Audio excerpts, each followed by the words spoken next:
Hari ini polisi menggelar rekonstruksi untuk perkara polisi tembak polisi yang menewaskan Brigadir Ignatius Dwi Frisco Sirage. Menurut rencana, rekonstruksi digelar pukul 1 siang di Rusun Polri Cikeas Bogor, Jawa Barat.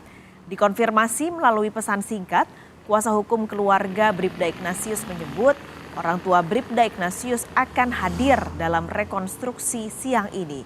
Sebelumnya, dari hasil olah TKP, polisi menyebut adanya unsur kelalaian dari tersangka IMS saat ingin menunjukkan senjata api milik tersangka IG kepada korban. Senjata api itu disebut meletus dan membuat Bribda Ignatius tewas. Bribda Ignatius Dwi Frisco Sirage tewas tertembak seniornya di Rusun Polri Cikeas 23 Juli lalu. Bribda Ignatius diduga terkena tembakan saat seniornya, Bribda IMS, mengeluarkan senjata api dari tas. Dua anggota tim Densus, Bribda IMS dan Bribda IG yang disebut sebagai pemilik senjata telah menjalani sidang etik yang berujung pada sanksi pemberhentian tidak dengan hormat atau PTDH bagi keduanya. Lalu apa saja poin-poin penting yang akan jadi perhatian dalam proses rekonstruksi siang ini? Kita tanyakan pada jurnalis Kompas TV Renata Panggalo, saat ini sudah ada di Cikeas Bogor, Jawa Barat. Renata, rekonstruksi nanti akan dimulai pukul 1 siang nanti. Nah, apakah Anda sudah mendapatkan informasi sebenarnya poin-poin apa saja yang nanti akan kembali diperagakan dalam rekonstruksi? Ya, Paskalis dan juga saudara, tentu kami masih menunggu konfirmasi dari pihak Polres Bogor yang akan menjalankan ataupun menyelenggarakan rekonstruksi pada hari ini di Rusun Polri Cikeas Bogor, Jawa Barat. Nanti akan dimulai pukul 1, kita lihat apakah nantinya sebelum rekonstruksi akan disampaikan terlebih dahulu adegan-adegan apa saja yang akan diperagakan oleh para tersangka. Nah, kalau kita melihat ke rekonstruksi sebelumnya ataupun biasanya ini memang akan merunut pada kronologi yang sudah disampaikan begitu ya sebelumnya atau diketahui sebelumnya, baik itu dari keterangan tersangka ataupun saksi.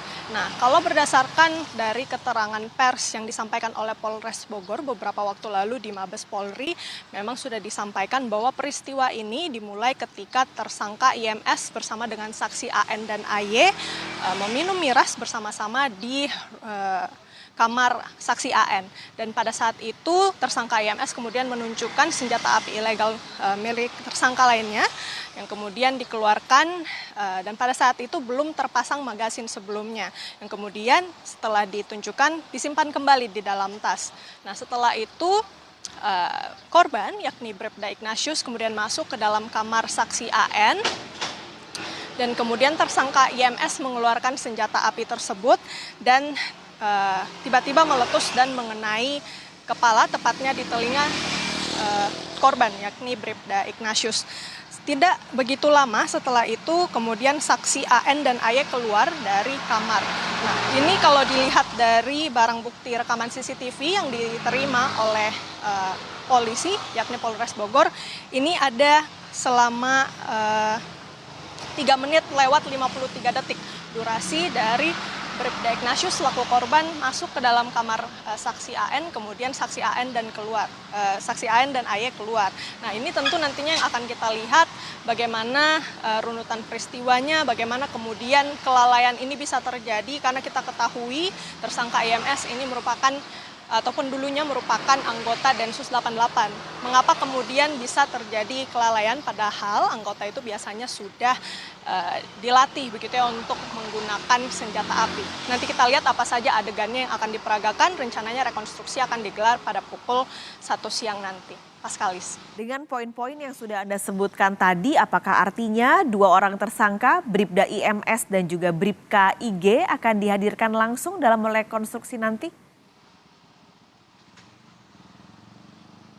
Ya, sama halnya dengan tadi kami masih menunggu konfirmasi dari Polres Bogor. Namun kalau kita konfirmasi kepada kuasa hukum keluarga korban, tadi disampaikan bahwa nantinya orang tua dari Bribda IDF atau Bribda Ignatius akan ikut melihat bagaimana jalannya rekonstruksi nanti. Untuk tersangka IMS dan juga IG sejauh ini memang sudah disanksi secara etik, ya sudah diberhentikan tidak dengan hormat, dan selanjutnya pihak keluarga sebenarnya ingin agar kasus ini kemudian bisa dilimpahkan ke Barreskrim Polri untuk bisa diusut dengan lebih serius begitu ya, dengan mengganti pasal yang digunakan yakni pasal 340 KUHP, karena keluarga menilai kalau dilihat dari runutan peristiwanya ini sepertinya ada kejanggalan dan bisa berimplikasi kepada pembunuhan berencana. Ini tentu kita tidak bisa berandai-andai, kita lihat nantinya bagaimana rekonstruksi akan berlangsung pada pukul 1 siang nanti. Mas Kalis.